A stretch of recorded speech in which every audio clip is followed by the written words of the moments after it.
ऐतिहासिक होने जा रहा है जो आज आप देखेंगे। अमेरिका वर्सेस रूस है भैया, ये अमेरिका वर्सेस रूस, ये टीवी इतिहास में पहली बार होने जा रहा है अमेरिका वर्सेस रूस, क्योंकि अमेरिका यूक्रेन के साथ है और रूस लड़ाई लड़ रहा है अमेरिका से, वेस्टर्न नेशन से और साथ ही यूक्रेन के साथ।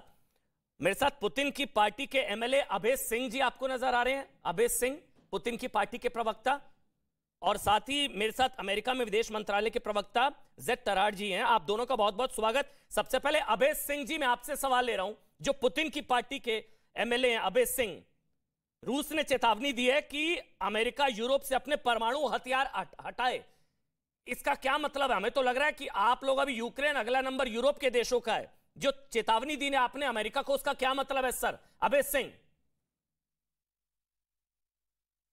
देखिए, ये यूरोप, पूरे यूरोप की बात नहीं हो रही है। आपका रशिया भी यूरोप में आता है, आपका यूक्रेन भी यूरोप में आता है। हमारे तरफ से जो, हमारे सरकार के तरफ से जो बयान दिया गया है, इसमें पूरे यूरोप की बात नहीं हो रही है, ये यूक्रेन की बात हो रही है। ये कहा गया है उसमें कि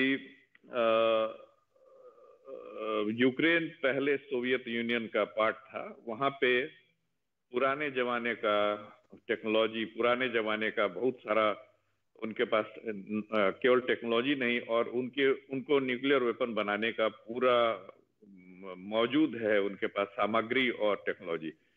इसके ऊपर यह टिप्पणी है कि यूक्रेन में नहीं होना चाहिए।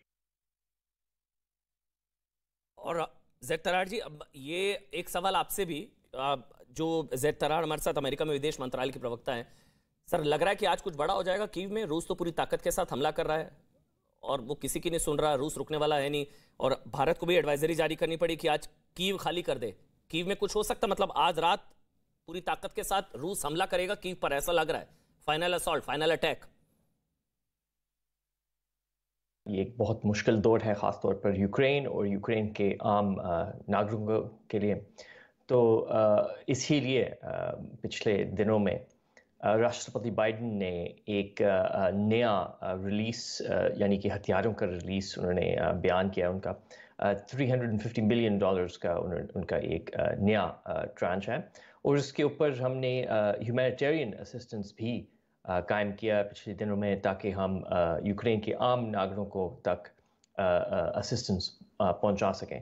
और अब शायद सबसे महत्वपूर्ण बात ये है, और वो ये है कि हमने रूस पर, और जब मैं कह रहा हूँ पूरी विश्व जो है, ख़ास तौर पर जितने भी लोकतांत्रिक देश है पूरी दुनिया में, हमने रूस पर दबाव लगाना है ताकि वो अपने हमले फौरी तौर पर कम करें, बंद करें बल्कि, और यूक्रेन पर जितने भी उनके सैनिक फोर्सेस हैं वो फौरी तौर पर निकाला जाए। अभय सिंह जी, वो आपसे अपील कर रहे हैं हमले बंद कर दें, थम जाए, रुक जाए, रूस रुक जाए। और आपका मकसद क्या है? अमेरिका बार बार कहता है कि आप लोगों का मकसद कीव पर कब्जा करना है, आप यूक्रेन पर कब्जा करना चाहते हैं, यही मकसद है आप लोगों का?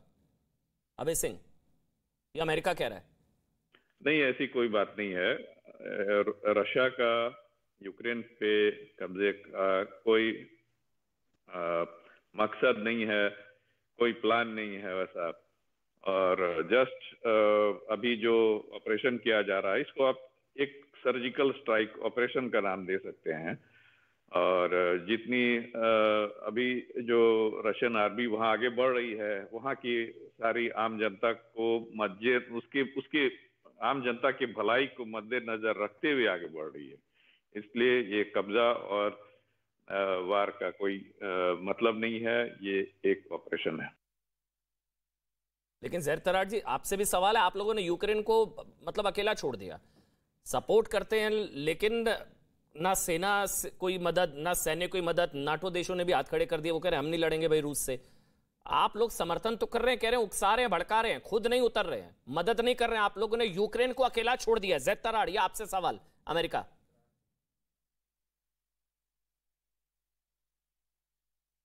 जी, ये हम भी देख रहे हैं बहुत परेशानी से, और हम लगातार अपने साथियों और साझेदारों के साथ राब्ता में हैं, ताकि हम पहली बात तो ये है कि पूरी विश्व को बताएं और दिखाएं कि असल में हो क्या रहा है यूक्रेन में, और जितने भी जो झूठ और गलत बातें हम सुन रहे हैं मॉस्को से और पुतिन से, वो हम रोशनी के साथ सब लोगों को दिखाएं कि ये गलत है।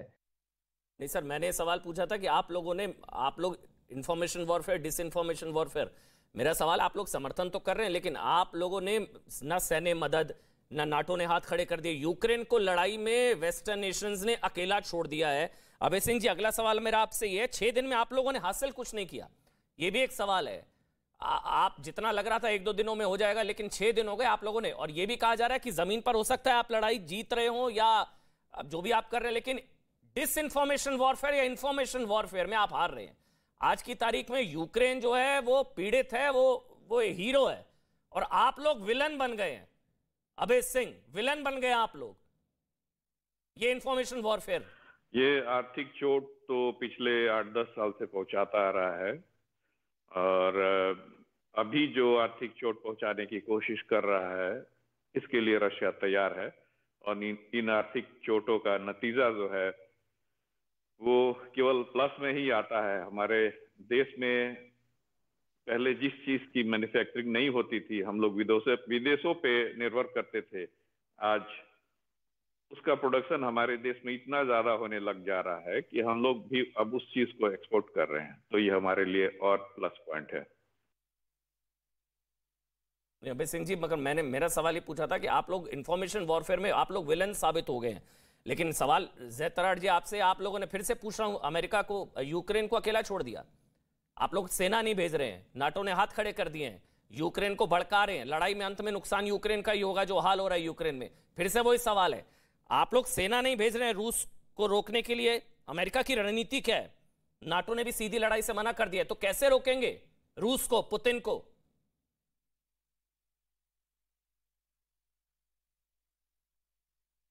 और मॉस्को का प्रोपेगेंडा है, क्योंकि वो असल में सच को बाहर नहीं निकलना चाहते। तो देखिए, हो ये रहा है कि सीधी बात है कि पुतिन और रूस एक नया इंपीरियल फोर्स बनना चाहते हैं। तो अगर जी जी, आप बोलिए सर, आवाज आ रही है आपकी, आप बोलिए सर, आपकी आवाज आ रही है, आप कंप्लीट कर लीजिए जैद तराड़। कि इसमें कोई सेंस नहीं है, क्योंकि यूक्रेन कहीं भी, यूक्रेन जो है कहीं भी करीब नहीं था नेटो में शामिल होने में। और देखिए, अगर हम मान भी लें कि चलें, ये भी उनका एक ख्वाहिश थी यूक्रेन की कि उन्होंने नेटो में भी दाखिल होना है, सवाल ये उठता है कि उन्होंने नेटो के साथ क्यों जुड़ना था?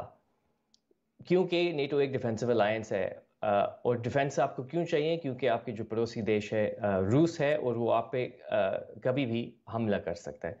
तो ये भी अजीब बात है कि आप कह रहे हैं कि जी देखिए, आप नहीं बल्कि रूस कह रहे हैं कि हम नहीं चाहते कि आप नेटो के पास जाएं, तो वो नेटो की तरफ क्यों जा रहे हैं?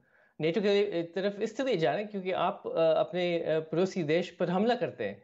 उन्होंने जॉर्जिया पर हमला किया, उन्होंने क्रीमिया पर कब्जा किया, ईस्टर्न यूक्रेन पे 8 साल से वो कब्जा कर रहे हैं, युद्ध वहाँ पे भी जारी रहे। तो फिर ये इसमें कोई सेंस की बात है फिर? अभय सिंह जी, एक सवाल आपसे, आप लोगों ने डरा दिया दुनिया के, न्यूक्लियर बटन दबा देंगे आप लोग, आपने न्यूक्लियर डिटरेंस फोर्स को अलर्ट मोड पर कर दिया। अभय सिंह, न्यूक्लियर बटन दबा देंगे, गारंटी देंगे कि परमाणु युद्ध में नहीं बदलेगा ये युद्ध? दे सकते हैं अभय सिंह जी? पूरी दुनिया सुन रही है आपको। देखिए, हम ये एक ही बात बोल सकते हैं कि रशिया पहले वार कभी नहीं करेगा, कभी नहीं। और हमारा पर्सनल जहां तक उम्मीद है कि यहां तक नौबत नहीं आएगी।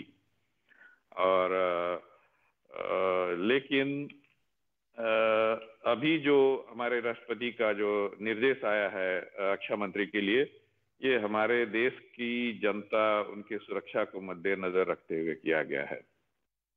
चलिए, आप आश्वासन दे रहे हैं कि नो फर्स्ट यूज पॉलिसी, मतलब पहला हमला परमाणु आप लोगों की तरफ से नहीं होगा, लेकिन न्यूक्लियर डिटरेंस फोर्स को अलर्ट मोड पर रखा गया। उसके बाद एक मैसेज गया कि ये क्या मैसेज है? लेकिन एक आखिरी सवाल अभय सिंह जी आप ही से, एक भारतीय की भी मौत हुई है सर आज, नवीन, उनकी दुखद मौत हुई है, दुख आपको है? आपको दुख है?